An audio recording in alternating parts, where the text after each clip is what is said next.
Okay, I've got about half an hour here. I hope I can make a introductory video. Now, what I'm going to do is make two videos. You'll see why, I hope. The first video is going through some electricity analysis concepts. And the second video is um, going through some using some technical analysis to make graphs and so forth. As an introduction, I've heard these days, especially with the extremely unfortunate, horrible situation where Russia was aggressive in the war, that something dramatically has changed in electricity markets, something with renewable energy. You can't look at electricity prices the same way as you could before. There's a little bit of truth to that. But the fundamental ideas on what the marginal costs of electricity are haven't really changed. And the fundamental ideas on what the total cost of electricity, including capital cost, hasn't changed. All these things are the same. So we're going to look at some issues in this video. Oh, I got so afraid of this. Oh, what about contracts for differences? The first time I heard contracts for differences, and then I knew about an interest rate swap, but this contract for differences, it sounds fancy. Why is it named something else? And what about a P99 hedge and some virtual PPAs? What are the There are very interesting issues with this, but again, we need to look at the fundamentals. And when you get down to it, who should take what risks in various different kind of contracts, particularly things like the transmission congestion risks and all of that. Again, we need to look at the basics. And when we look at merchant power, what's the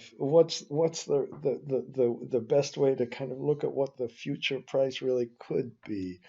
We'll look at some corporate financial models and see how they actually model the risks associated with some of these corporate PPAs. And then, really importantly, I love this. People use this ERCOT, which is this Texas market, to do some studies because there's some wind and solar there, some quite a bit, I guess. But it's nothing compared to Denmark. And Denmark is in Nord Pool, and we can get hour by hour wind production, we can get hour by hour consumption, we can get the prognosis of the wind and the consumption, we can get all the electricity prices and how much flow is between the different areas, and we can compare Denmark to France or Germany or UK. It's all from this Nord Pool website, which makes ERCOT or some other kind of website just seem worthless. Really, I'm being too bad now. Now I'm going through these slides, but here's what I hate. Oh, market average P25 indices increased for the third quarter. The blended average and the wind index rose, and some VPPAs, virtual PPAs, that bifurcate grid injection from batteries and blah, blah, blah, and only sleeved or green PPAs, options for sellers other than traditional PPAs. And what about the CFD mechanics? Oh my gosh, you just get intimidated by some of this rubbish.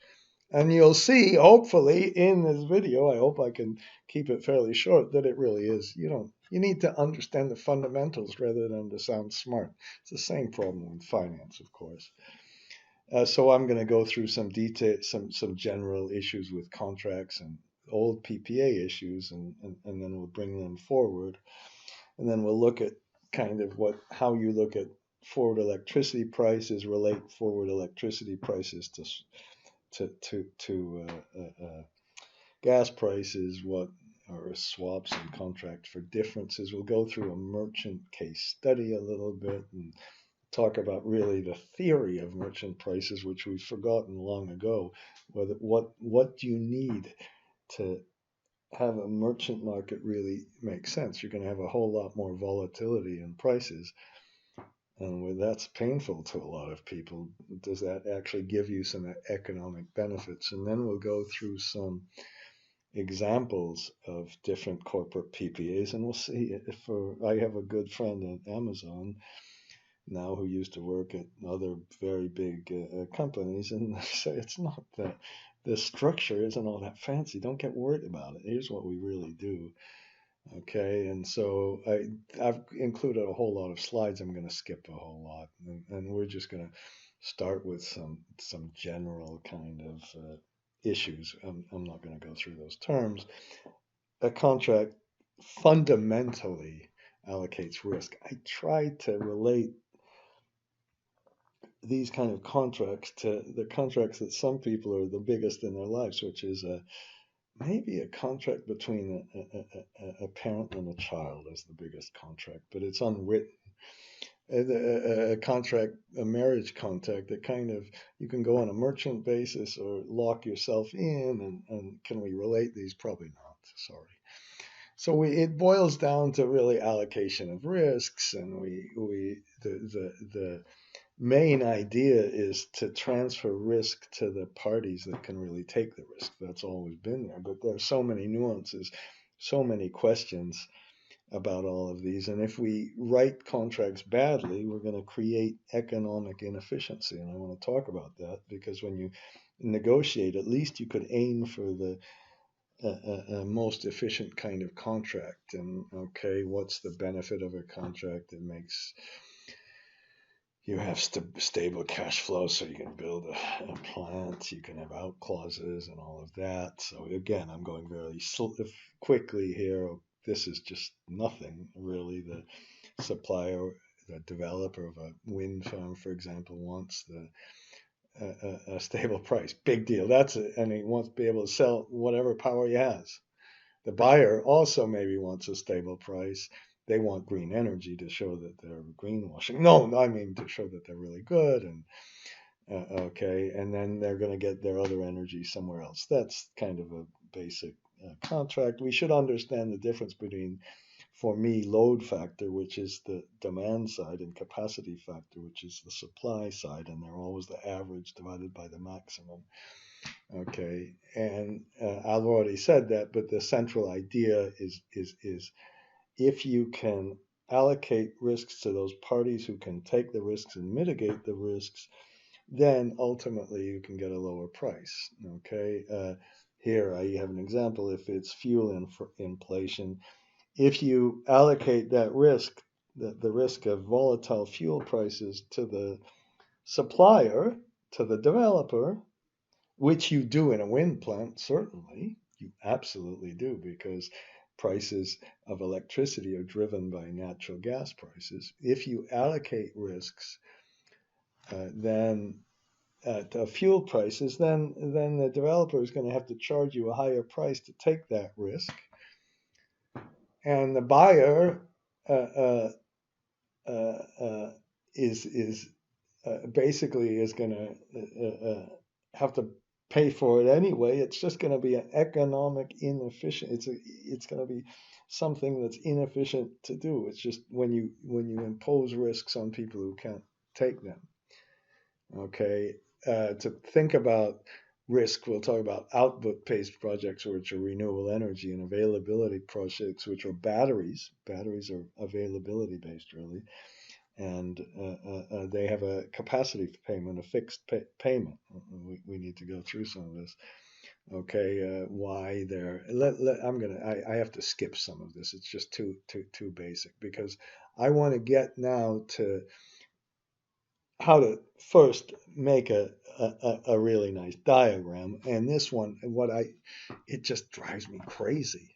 We want a picture of the risk. We want a picture of why these contracts make sense and why they're beneficial. We have to understand if we have volume or price risks.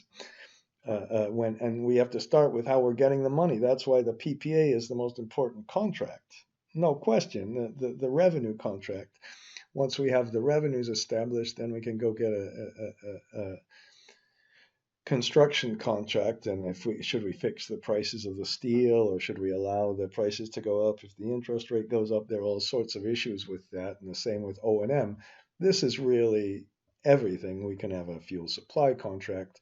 This is everything, and then you get to the financing. If you write good contracts and lower the risk here, the idea is with a diagram you should show, okay, we're able to get a good loan, and we're able to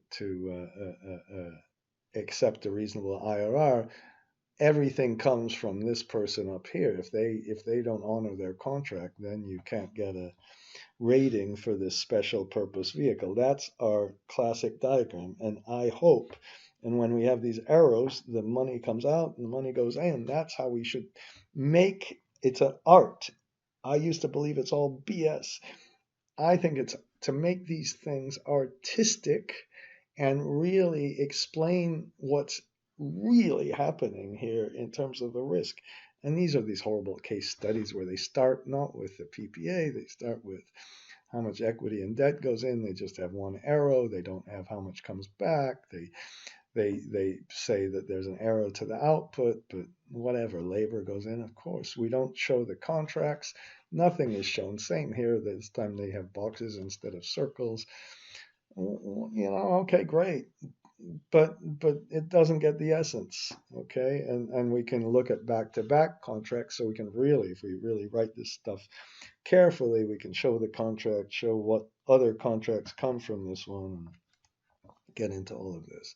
And so here's some examples of contracts, and here's an example of another contract where, okay, the EPC provider is the same as the investor, and the other investors here are all here, so we can see how much you're making from the O&M contract, the EPC contract, which was with Enron itself. This was this famous Enron case study. Great, okay, and we can really, hopefully, I know this is not, certainly not artistic, but really work through all the contracts, okay? And then I go through these, for me, these crucial questions of how you put penalties in contracts and how you optimize contracts. And it's the same issue.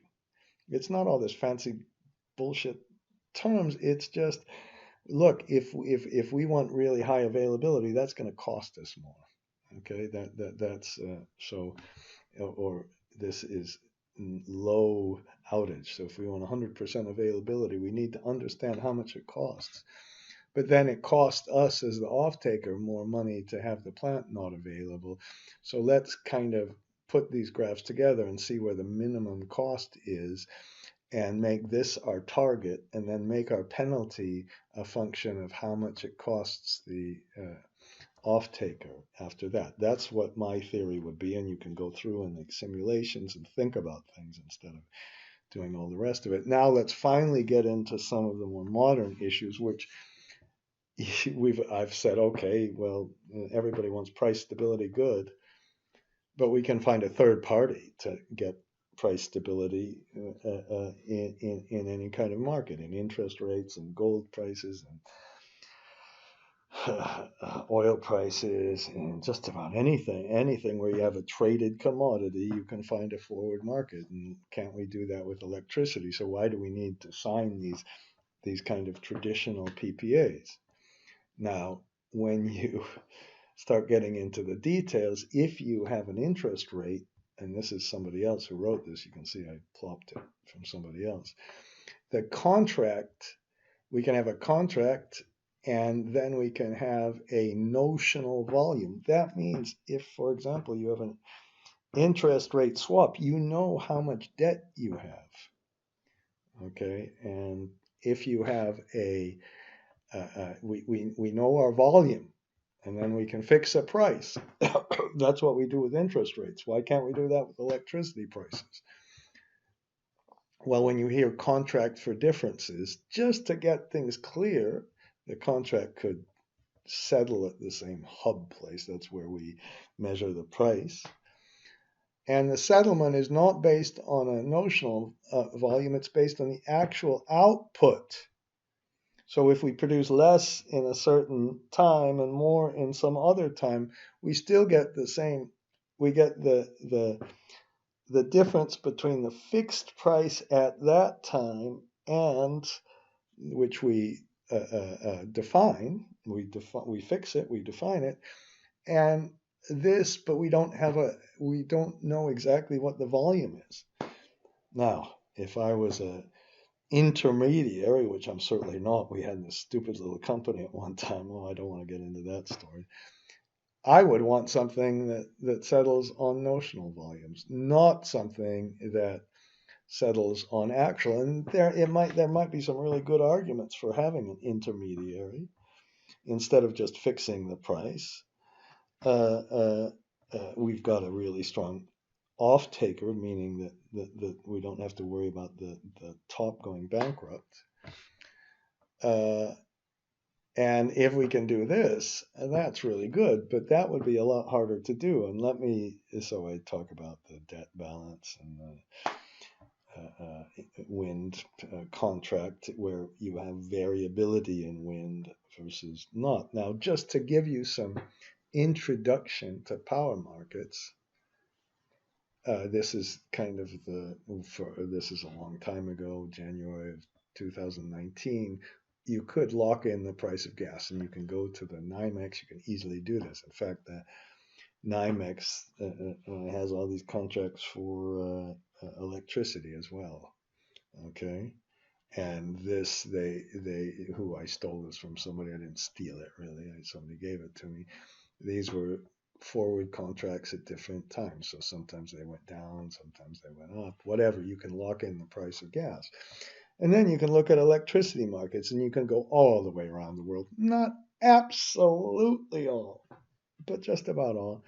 And you can find these high correlations between the red line, which is the gas price, and the blue line, which is the electricity price. It's not nearly as maybe strong, but there's certainly correlation.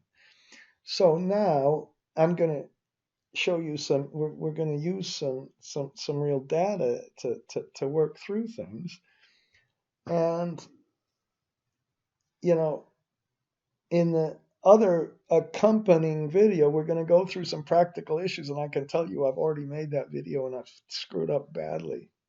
And I swear a little bit in it because I screwed up. But I want to show you how to really get your hands dirty and make these kind of graphs. So this is from Nord Pool, and this is a graph. Just one second.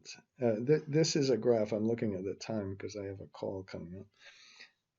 This is the blue line is the power price in Germany, and the brownish line is the price of natural gas. They're both in euros. One's in euro per MMBTU, which I know normally you do euros per kilowatt hour. It doesn't matter. We convert kilowatt hours to MMBTUs and backwards and forwards. And you can obviously see this correlation, but then you can see all this variation around it. And for somebody to lock in the price of power, that would be the challenge. If you, instead of doing this is hour by hour, if you would do this, and even in this crazy period after the Russian aggression, Putin's aggression, if you do that, you see there's a very very, very high correlation on this monthly basis, which is kind of looking at that. And this is for Denmark. This is for Copenhagen, the Copenhagen area. Wonderful city, I think. And then we can do this backwards, and it almost looks exactly like Germany because there's this interconnection. They should be just about the same.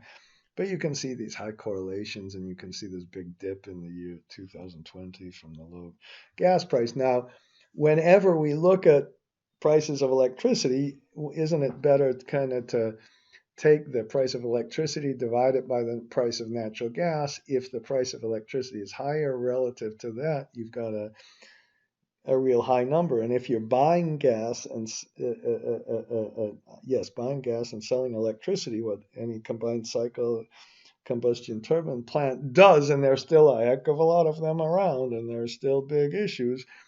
In this case, the division would be higher. And when you divide a euro by megawatt hours and then divide that whole thing by euros divided by MMBTU, you move the MMBTU to the top and it divides by megawatt hours. I should write that down or something. And then you get an implied heat rate. And this heat rate of about 8 or 8,000, this is MMBTU per megawatt hour, or it would be 8,000 kilowatt hours per BTU.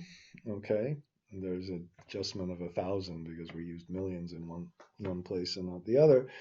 You can see that even and whenever I make these graphs, we go from 21 to September of, oh, this is just 1 month. Okay, a week. This is just 1 week. Okay, and this is day by day. You can kind of see how it goes, and it caps at 8,000. That's our market heat rate. Now, all of this, what I'm trying to do with all of this is explain how difficult it would be to make a contract for difference instead of a swap if you imagined you're the market maker. Now, this is the same implied heat rate from January to February of 2022, and in this Nord Pool, it's so cool. You can get it.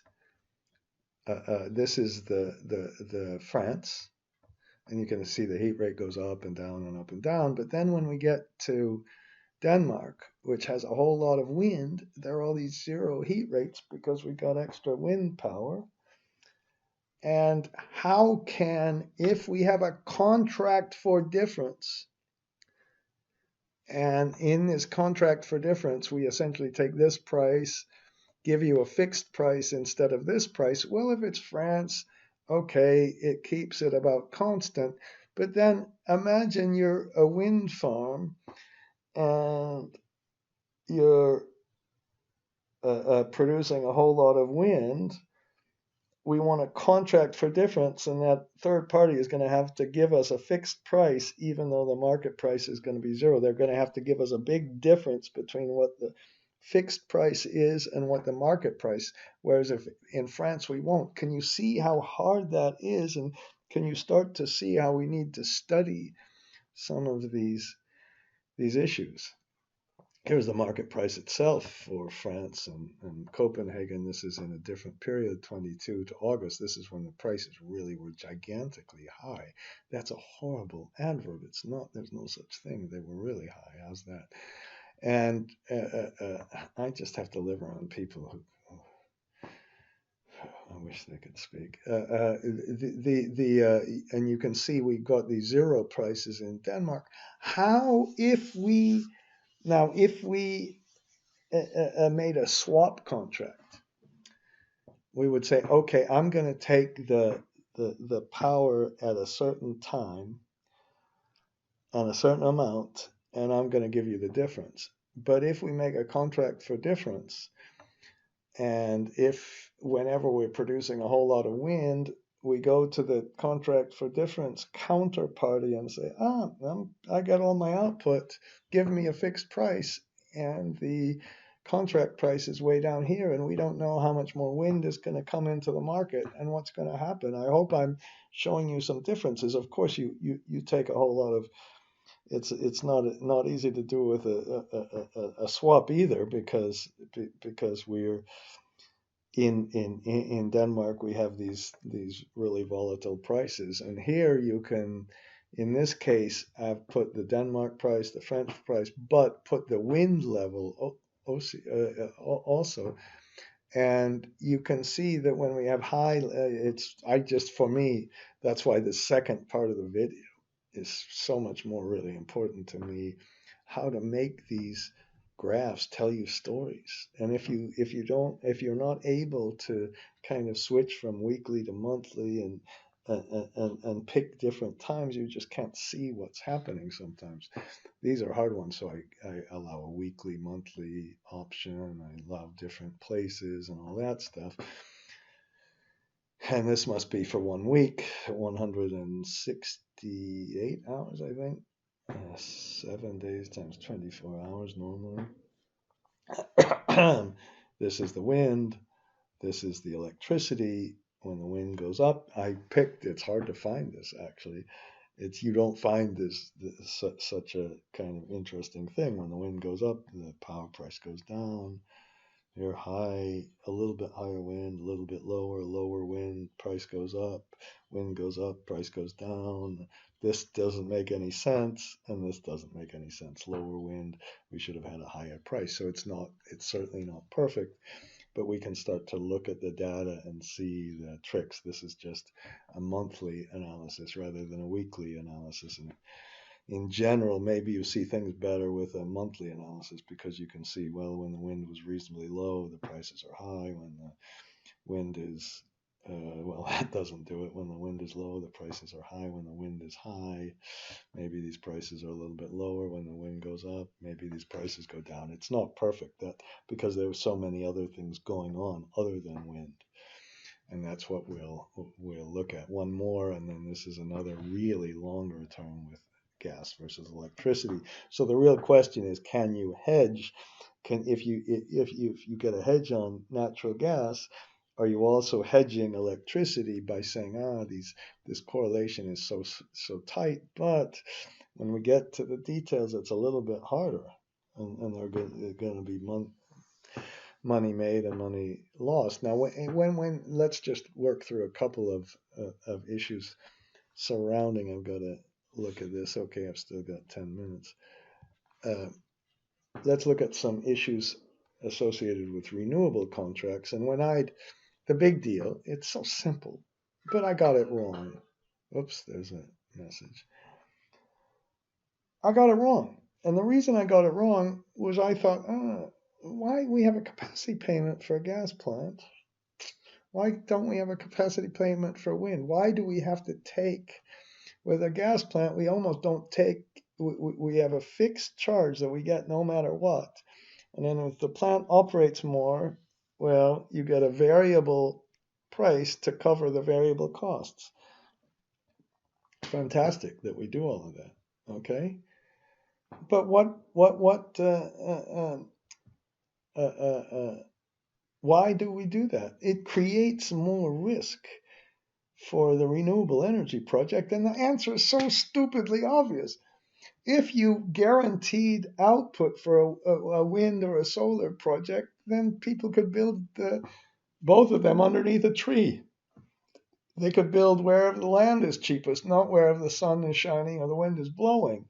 You need to provide you need the off-taker who can't really control the wind risk or the sunlight risk, but they can decide where to put these things. So that's in a diagram to really, this is kind of silly, but I put over here, we can't find anybody to mitigate the risk. This is risk that's taken by the lenders. Other kind of risks like the EPC, the cost of an overrun, we can take those, okay? And then I even put these in financial models, and then I go through some examples of all this stuff, okay? And I'm just gonna hurry that up, and I'm seeing if people in my class want to really go through this. Okay, and then we can get into real details in thermal plants about heat rates. And heat rates are, again, we showed you what the market heat rate was. That's how much, but the same statistics, BTUs on MMBTUs on the top, megawatt hours on the bottom, or energy output on the top versus energy input on the top, versus energy output on the bottom. That's a measure of efficiency. And that heat rate that we talked about for a power implied heat rate for a market, well, that really tells you whether this plant can dispatch or not dispatch. Okay, and then I don't know why I left some of this stuff in, what a regulated system is. I have to do all this testimony on a regulated system, and I am absolutely convinced more than ever that these people are a bunch of greenwashers. Here's why they're greenwashers in these distribution companies. They all get paid. They all have a market to book or price to book ratio above one. They're criminals. They're goddamn criminals. They sit there and they say, okay, they earn obviously more than their cost of capital, and they're able to create this insulated bubble where everybody believes this crap and nobody studies finance at all. It's just unbelievable what they can get away with. And then once they get away with that, they overbuild, they gold plate, and that's why they love talking about, oh, we're doing so much good stuff for the environment. We're fixing our outages. We're putting all this extra equipment in so we can have solar car built, and we're making sure electricity cars will be everywhere. So we're building all this equipment. What they're really doing, all they really care about, is increasing their rate base so they can get higher market values. Okay. State ownership, we can argue that provides no incentives, and then people can go through all of this stuff, but it's all, who cares? Okay. And then we can go through a single buyer system and talk about what the benefits of that are. And when the assessment on a single buyer system is the levelized cost of electricity, and that's why we should really, really understand all the nuances and how it's calculated. And then we'll go to merchant markets. Okay. And the first question is, for me, what is the theory of merchant prices? And I do not know why I couldn't get this before. And for me, it's easy. So I got this. It's easy for me to say that we can build a supply stack. And I'm putting exercises. I've got so many ridiculous exercises on how to create this and make a picture of this and compute this equilibrium between the red line demand and the blue line supply. And so a price would be here. And then we can think about turning the light on and off. And if you turn your lights on, you should want a price signal that tells you what's your marginal benefit, your utility, this ridiculous word, from having the light on versus having the light off, or increasing your air conditioner, or charging your Tesla. You could do all of that, okay? And if you have the right price signal, you theoretically say, okay, I'm going to turn the lights off when I don't need them. And also, there's a price signal for the supplier, and he's going to switch his plant on when it's economic to do that. Now, we've been doing economic dispatch for much longer than I've been alive, and I'm really old. So to have the supply be pretty efficient is okay, although people can kind of fudge around and manipulate what their true costs are. So we need to find those out. So the question is this idea of setting a price and telling me when to turn my lights on and off a really good idea? Now, here's the real deal. If this is going to be beneficial, especially in the short run, and if it's going to be beneficial to have all these wonderful, sophisticated, difficult, and horrible kind of merchant systems, there has to be something that changes our behavior. And there has to be some demand response. And if I'm going to react to that different price of electricity, which I don't have anything that has some loud buttons on my wall, because I live in some little apartment, but I don't have anything that tells me when I should turn my electricity on and when I should turn it off. There's nothing like that. So what good is it to have the prices? Now, the other thing these merchant prices do is, here's the price. Now, if you didn't have a merchant market, you would be paying the average price, the area under this this curve divided by the accumulated capacity, you would be paying a lot lower price, although you'd have to pay some fixed charges, and that's a separate issue. But if the demand goes up, the price goes up, you have a much more volatile price, and the price will often be a whole lot. Let's just say it's more volatile. We can't say necessarily that's higher or lower. Okay, but we agree that it's more volatile. The average under the curve compared to the end point on this curve is a very different thing. Why will nobody explain that to me? And if we don't move the amount we use, so what? We could pay the average or we could pay the marginal price. What's the big deal? We know one thing, that the price will be a lot more volatile if we have merchant markets than if we don't. Okay, so now I've got to go get this call, and I'll just have to pause the video and then restart so we can make these little formulas for demand elasticity. But again, now we go to Nord Pool. And every hour, Nord Pool gives you the actual bids. You can make a supply curve, and then they distort this. I criticize them for this. They also have a demand bids. And look how inelastic the demand is. So that says for me, it's very unlikely that this price signal that we have is going to change the amount of electricity we use, even though they claim it is.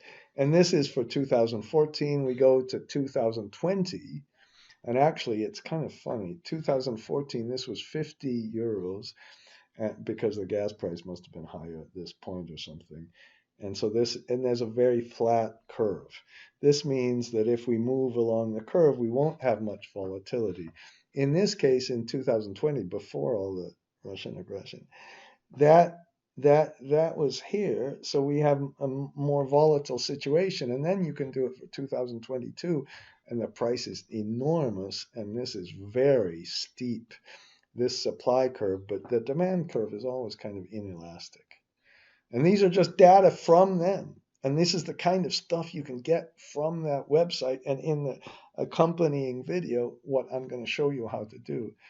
And this finally, I just kind of put this supply curves without the demands together so you can see different shapes of the supply curve, which drive the volatility of prices in a merchant market. And those are the kind of things we really need to understand instead of all the BS about VPPAs and bifurcating sleeved energy or evaluating the P25, blah, blah, blah. Okay, I got to pause this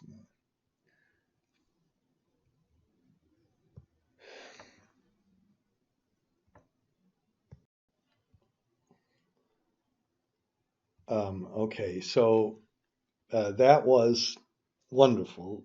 Not what I said was, but the fact that you can kind of do this analysis and see how people are really making their bids. I hope you're seeing why I like this at Nord Pool, and I'll make another video, not as part of the other one, but show you how you can get that data, split the buyer and the seller, sort it out, and put it together with a graph. Okay? Those are technical kind of things. To be fair, PJM in the US does the same thing, so you can get the supply and demand. You can get the supply curves at least.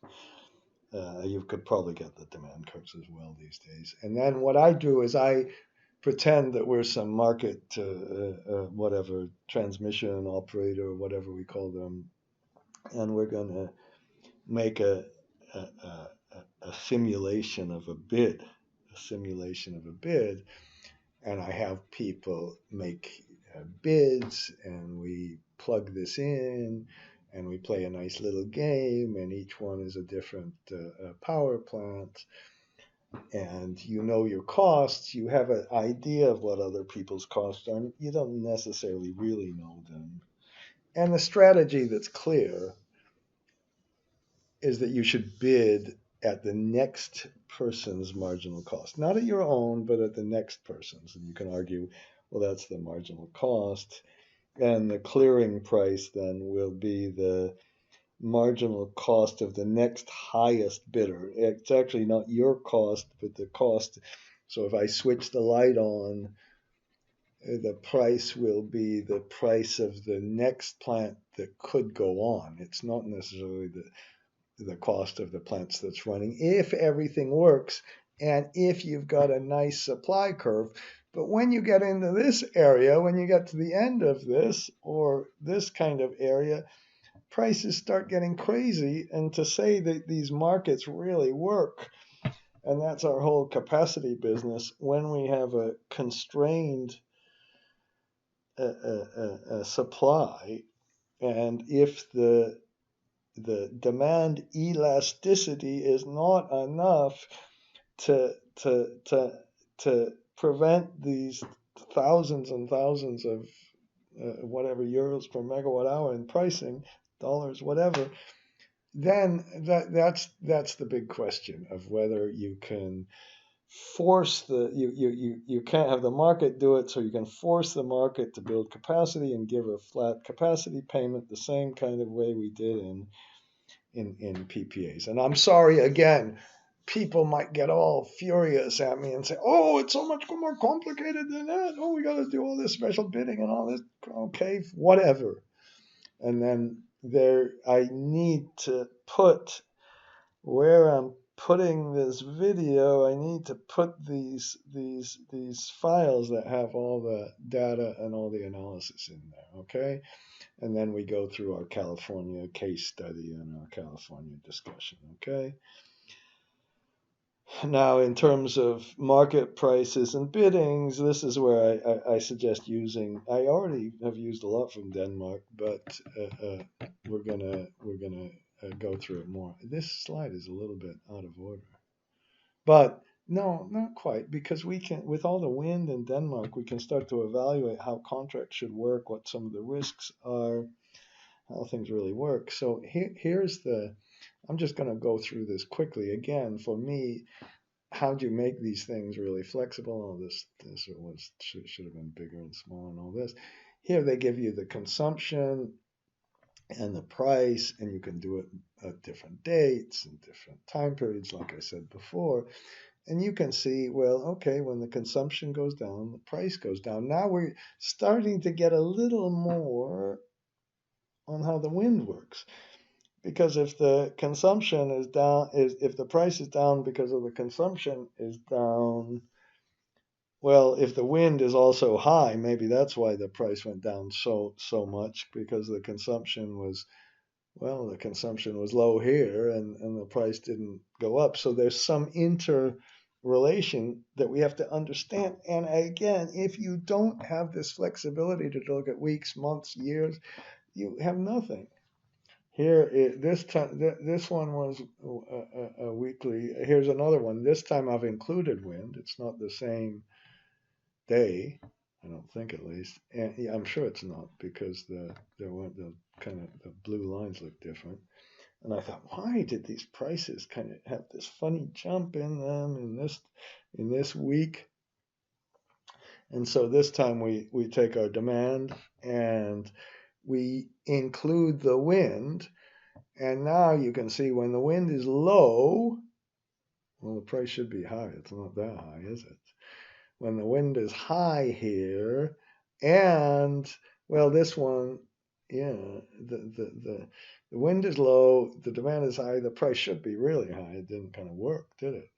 In this case, the wind goes up here, the wind's pretty high here, and the demand is low, and it's not working very well at all here. But then it maybe works a little bit better here, because now when the wind goes down, well, the price stays high. When the wind goes up, the price goes down a little bit. And here, the demand is high and the wind is, it's not working that well, is it?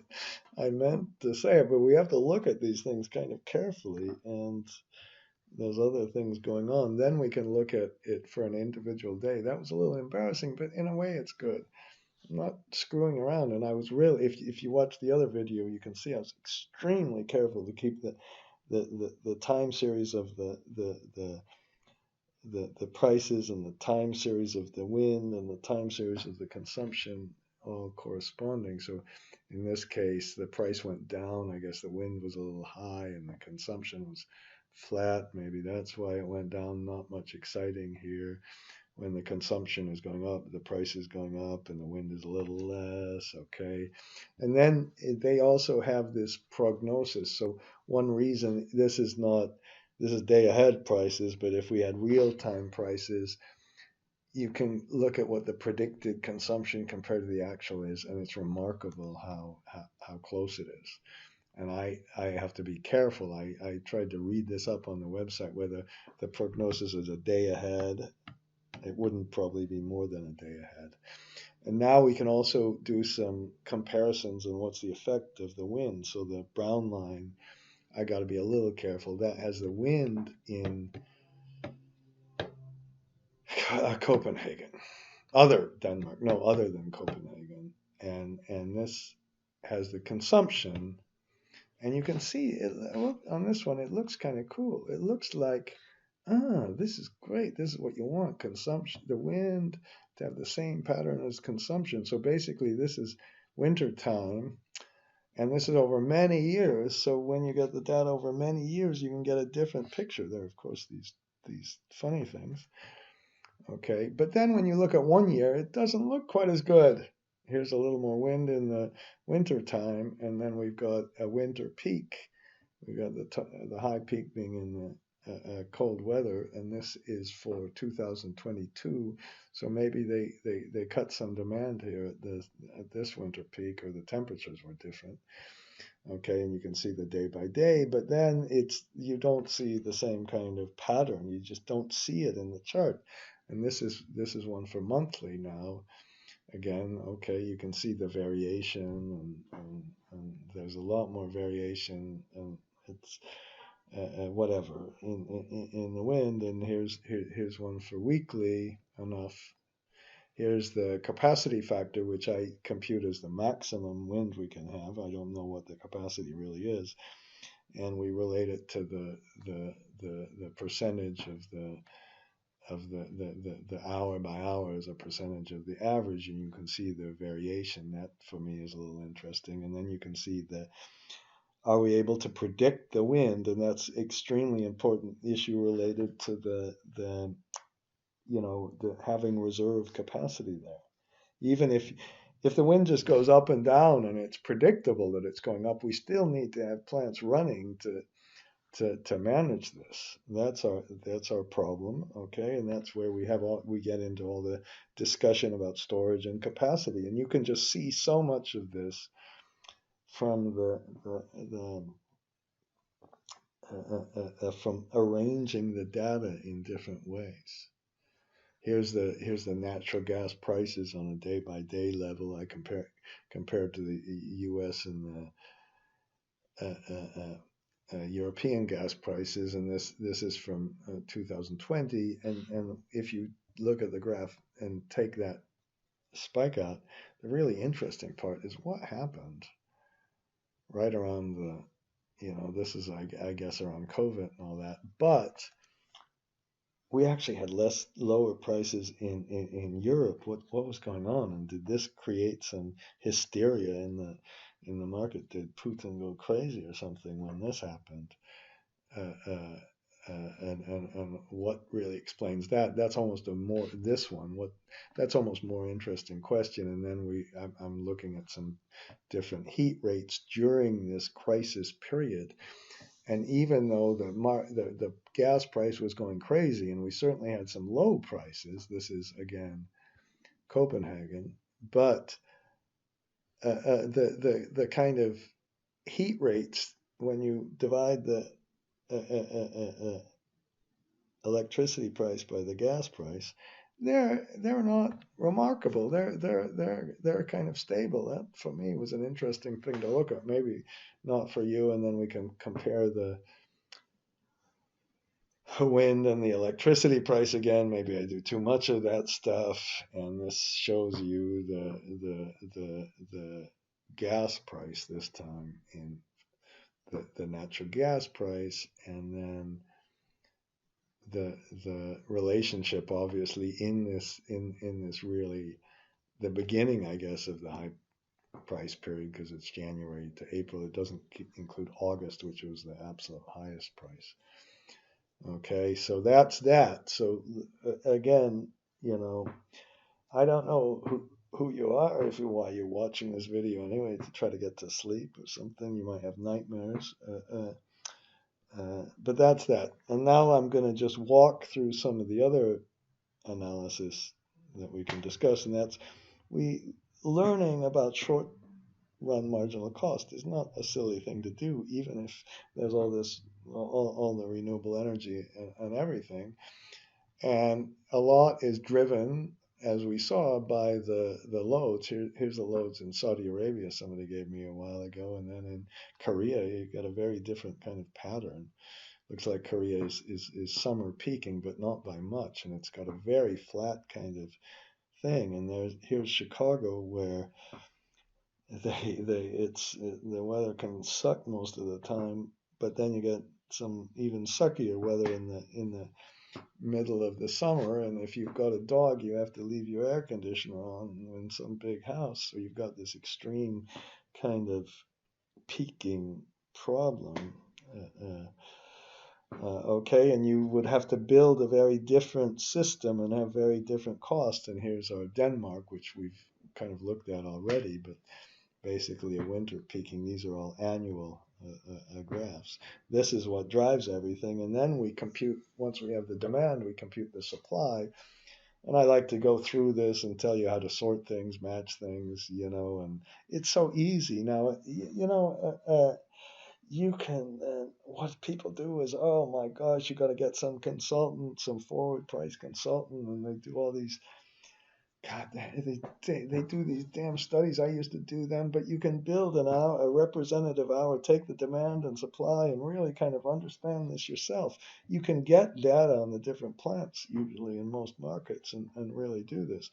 So you put this, here's how you kind of put the supply curve in with different plants, and you need to understand the heat rate. That's what you really understand. You put a little variable cost in, and then you do sensitivities on the gas price.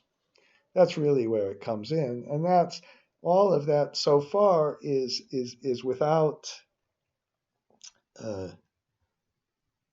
without a lot of renewables, and that's why I showed you some of the data on renewables is to show you that the renewable blah blah blah. Get some words out, you idiot. We need still the basics. We need to understand where this stuff comes from, and then when we are finished, we make one of these graphs that I just showed you about, and then we can try to understand how that shape of the supply curve is such a big deal. If that's flat here, that's a killer. You try to bid against another person and everybody has the same cost, and you're bidding down and bidding up, and eventually you're going to bid your cost, and you're not going to make any money, and you're going to be crying, okay, whatever. And that if we have oversupply, and maybe you're going to be dispatched, maybe not. If you are dispatched, all you're going to do is make your cost. It's going to be a very good competitive situation. If we have a steep supply curve, we're going to, and then the prices are going to be flat most of the time, nice and boring. In this case, if we have a steep supply curve, if you change from here to here to here, suddenly the price is going up, and then you're going to bid on the next person's price, and you're going to have much more volatile prices. The volatility of prices depends on the shape of this supply curve, and it's really how much combined cycle plants with similar heat rates do you have. And what was this one? This is maybe some intermediate kind of thing. Okay, so if you all you have to do is throw in some costs and some different things, and you'll get this. And then for me, it's a big deal to create a step function on a graph. You kind of have to double do it, and I even put a video on that a while ago. Okay, and if you have, now this is always a little more complicated question. A power plant is most efficient when you get to the maximum, typically. Not maybe not always, but most of the time. And if you're operating at lower values, how do you recover and you want to bid at the efficient level. And if you, there's something called a marginal heat rate, which is the true economic heat rate, which is the change in output divided by the change in cost, the change in cost divided by the change in output. And that marginal heat rate is theoretically what you should bid at, but that's different than the average heat rate. And you get into the very classic economic problem that the marginal cost is different than the average cost. And when that happens, that argues for a natural monopoly, and we could get all the way into those kind of theories. But here I just have some illustrations and some discussions about why this marginal heat rate, which is the theoretical cost that you should bid at, is different than the average heat rate, which measures the cost that you need to make to recover the fuel cost you're going to have. Okay, it's again a classic kind of problem, and whatever, we let people bid and let people arrange their strategies so they can kind of work through this. And then here's some more mechanics. So now that was kind of your basic uh, uh, your basic supply and demand, but then we have wind and solar and hydro. Now these are resources that come from somewhere above. We cannot control these. That's the one thing we can say. We can't control these, okay? We can talk about anything else, but we can't control Mr. Sun. We can't control how much rain there was and how much the hydros are going to run, especially run of the river hydros. The storage hydro is a little different, and same with wind. So what should we do with that since we can't really dispatch it? I think the thing that makes most sense in terms of economic analysis is just to adjust the demand. So what you do is you put the load and then you put some wind in and you have the wind minus the load or the solar minus the load. So here's the load without renewable and this is a little bit of renewable, so it pushes the price down a little bit. Okay, nothing remarkable and nothing all that complicated. Okay, and then if you've got a lot more, well, then the price goes down a lot. And then what we're going to have to do eventually with this stuff is evaluate whether what we can do. What happens if the price goes really low, and what happens if you run out of capacity? You need to build new capacity, and the prices won't justify the cost of that new capacity. You need either enormous price spikes to handle this, or you need some kind of artificial capacity market. I hope these things are not so complicated. When I talk about capacity market, I have another slide. I should have put that in here with firemen sitting around doing nothing. The firehouse effect when they make their stories up because they sit around talking to each other and they make crazy stories about BS. That's what finance people do too. But they don't. I'm not accusing them of sitting around that much. Okay,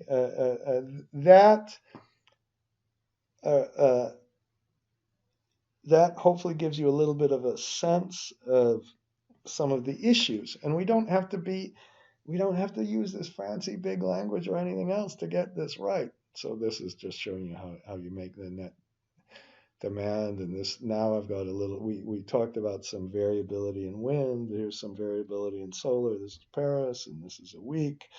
And you can just get this solar capacity from this PVGIS. It's really wonderful. This is when I tried to do a scatter plot of wind and the heat rate, and it didn't really work.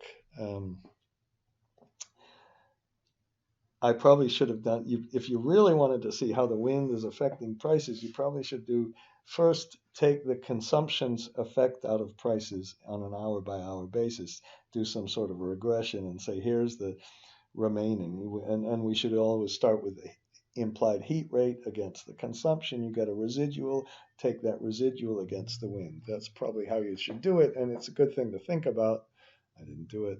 And a little bit on hydro. And when we get into hydro, the coolest thing is my friend Tom Vaselka. He's such a nice guy. He retired. He showed me how to peak shave. So if you've got a hydro plant that can produce this much power, how do you figure out the set point here, so that you'll produce the right amount of power and produce it at the times where we need it most. And it's very similar to battery storage. Looking ahead a little bit, figuring out how much we need to store, and then doing something about it. So I've got exercises for that as well. And then this is all short run marginal cost, which is really interesting. Some people like Kane said, okay, in the long run we're dead. But we still can look at the long run cost and what kind of prices do we need that will justify a new power plant coming online. And maybe this is kind of an argument, if we've got so much renewable and now we've got battery storage and they all subsidized prices, maybe we just don't care anymore.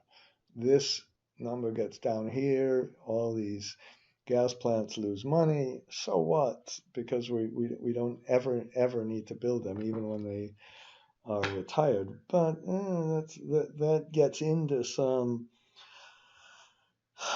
interesting and dicey questions, and when you would typically make an analysis, you would normally say, okay, I'm going to in my long run forecasts, I need to make sure that a gas plant can be profitable to build, because we're going to have to retire these old plants one day, and all of that. So in order to do that, there are kind of two ways to do that. One is just to say, well, if we just have to meet capacity, we don't even care about anything else, what's the cost of building a cheap plant or a peaking plant that just we can use? We don't care about the fuel cost. We just need that for just a few hours. And then if we do it, oops, I have two slides that are the same. I'm going to be careful with that one. We can do one of these things. This is called a load duration curve. Often you'd see it going the other way. And this load duration curve, we can say, okay, let's fit how much base load plant, intermediate plant, and all that. So we could take this load duration curve, adjust it for the renewable, and maybe our peak stays the same, but our shape is all different. And then we can evaluate which kind of new power plants should be going into the system. And we know that the markets aren't going to work perfectly, and that's not necessarily the type of plants that would really be built, and who'd want to build a new gas plant in Europe nowadays anyway, and all that. But it gives you a conceptual basis on how to think about long run marginal cost as well as short run marginal cost, and it really hopefully gives you a way to think about these forecasts that I used to do. Okay, and now I'm just gonna when I'm gonna move to corporate PPAs. In order to move to corporate PPAs, I'm gonna discuss forward markets. Here's some lists of some people who are like the what do we want to call them? The market makers, the brokers. So if I'm a wind plant, I could be selling to Exelon Generation. They don't exist anymore. They're called Constellation. I could be selling to them, and then they would make some kind of contract for differences. And then I'm not selling to some little company who might go bankrupt. I'm getting a contract for difference or a swap with somebody, and hopefully they have a pretty good credit quality, so I don't have to worry about them going bankrupt. Not necessarily. These days, there's this enormous problem with getting connections. That's the big issues. And now What we ultimately want to do, and again, let's pretend we're a wind producer, we want to fix prices. And we can talk, I've already talked about the general issues with fixing prices. You can see what I did before. I just clipped out a couple of these, the swap and the contract for differences. You can make floors, you can do all sorts of different things. You could just sell these things on a merchant basis. So in this case, somebody else did this. They're trying to put together a little explanation on how they work. And here's a swap. So in a swap, okay, merchant cash flows are the price times the production. And I guess they say we sum it all across all the hours in the month, and we have a floating price, and this is all crap because I am really embarrassed. This should say because we're having a fixed volume. You see what an idiot I am. This is really a contract for difference. And I'm not even that embarrassed. Well, I am a little bit. But I'm going to leave this in because I make mistakes all the time, and that's how I learn. Because if we have a hourly production and we don't care when it occurs, and that's what we get from the merchant price, and then we have a floating. We have a floating price, which is we sum them all across the month, and then we have the notional volume, and that's set at 80% of the forecasted production. That's like a P99. What that means is that we have a fixed price, and I'm wrong again. It was a swap. Oh, Jesus. Whatever. Okay, sorry about that. And because whenever we have a notional amount, then it is a swap, and this is going through it, and I should have read that obviously, okay, and I'm going to get myself out of this and just continue, okay, and if you were a developer or an off-taker, well, I don't know how much they care really about this. They basically want to show that they're green, okay, that's what I heard. And so overdoing this can be a little bit whatever. Okay, we want a fixed price. This is a contract for differences where we get a fixed price, where you get paid when the power price is low. So I guess this line is the power price and this is the fixed price. So it's a way to describe this. I'm kind of freaked out because I got that other thing so long. Here, most contracts are P99 hedge, meaning that most contracts are swap. Okay, that's in the US at least, according to somebody. Okay, and if I told you who it was, I'd get killed, I think. Okay, and then we could have now let's talk about the issues with corporate PPAs. Okay, in the US, you get them for 10 years because of this enormous tax benefit, which is a whole nother story. You can have different kind of contract terms. They can look very much like an old-fashioned utility PPA. That's why we need to go through them, or they can be founded around these contracts for differences or these swaps and all that. Okay, and now what I did here, you can tell I didn't type this myself. I got a little lazy. I got this out of some report. I should have put a footnote for where I got it. I've got if you ask for the disk, I've got a big collection of these articles that you can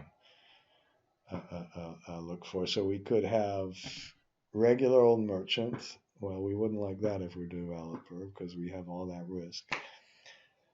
We could have a regular old PPA as generated bus bar. Why do we have to say bus bar? We just have as generated fixed price, and that could be an inflated price or a fixed price. Inflated price might be the same, and this is very similar, although we get paid based as generated hub PPA, which means that this is less of a problem in Europe, thankfully, but people got so fancy in the US, they put all these locational marginal prices in, and they argued that that's going to give you an incentive to, if again you have demand response, we have to think about why to do it, that if you have a price in your particular area, you're going to react differently than if the price is a few miles away or kilometers away where they don't have a transmission congestion, and that we should get all worried about that. And if we have a little area where there's a whole lot of wind and there's no transmission, the price is going to be very different there. And you call that the node compared to the hub, which is where like the center of all this stuff occurs. Whatever, I didn't say. You could think about it as almost a city in the country. Uh, uh, uh, uh, okay, so the as generated hub PPA means you have to take this differential transmission risk, okay, and then you can have a fixed volume commodity swap. Fixed, that we call that P99 hedge sometimes. Fixed volume swap means the notional amount is fixed. And notice they don't have a contract for difference really, although this as generated hub PPA could be a contract for difference where somebody says you're going to get paid whatever whatever your generation is. All right, so that's just a little bit of background, and then you can look at these different things. You can read them. I obviously picked this out of someplace else, and you can just see kind of what they are. But when you talk to people from whatever who are the off takers, let's say Microsoft with their data centers, or Google or Facebook or whatever they're called, they okay, you can get all fancy, but basically what they really want is they want to show you that they're really buying green power, and it's not BS. They're really buying it from a real plant. So they might be greenwashing, but they want to claim they're not. And then this maybe I should have included this graph. He's trying to say, okay, we've got if we're a developer and we have revenue risk, oops, we have some risk related to generation, how much we generate, what the price of power is, what this node versus hub is. The shape risk is really generation risk, I would say. And then if we have some incentives, what kind of risks we get here. And then you can start getting crazy about all these diagrams. But basically what I try to do is say, is this a contract for differences or a swap? That's the fundamental difference, and that's why we started with it. And then I've already mentioned this price escalation, and why not an old-fashioned PPA? And that's a good question. There's nothing kind of wrong with that. And maybe if you can't actually buy power from the wind is allowed to sell to the utility company or sell to the merchant market. It's allowed to sell, and it can sell at the merchant prices, and then the Amazon or whoever wants to buy from that, but it can only buy at the merchant prices too. So then you create a sleeve. That's this whole sleeve. I was going to look for a picture of a sleeve. The utility company is a sleeve that doesn't allow you to buy and sell directly, and that's why you might have all these funky kind of contracts when you really just wanted a regular old contract. Okay, so there are more diagrams in this case. Here, ERCOT. Oh, but maybe we're not allowed to. The utility company doesn't let us do one of these contracts. Oh shit. Oh shit. Just let me stop. Let me pause. Oh God, it's probably. Hello, what's your name? This is a spam call, and I'm. God damn it, you people. Okay, where were we? All right, so, okay, here's another diagram. Now I'm all off track because of somebody called about a lawsuit for somebody or other. Oh my God. Okay, so if this is, in this case, we got to figure out if it's as generated, that's going to be a contract for difference. I hope. Oof, I said that. Okay, and this is, if it's not as generated, if it's got a fixed notional amount, it's going to be a swap.